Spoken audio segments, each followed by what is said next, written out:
Welcome back to another technical deep dive here in the debug zone. Today we're tackling a big question and breaking it down with insights from other users. Hopefully this clears up some misconceptions and helps you get the answer you need. So buckle up, stay a little curious, and let's jump right in.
And that's a wrap.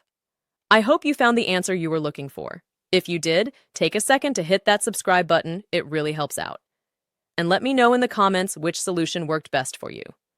See you next time in the debug zone.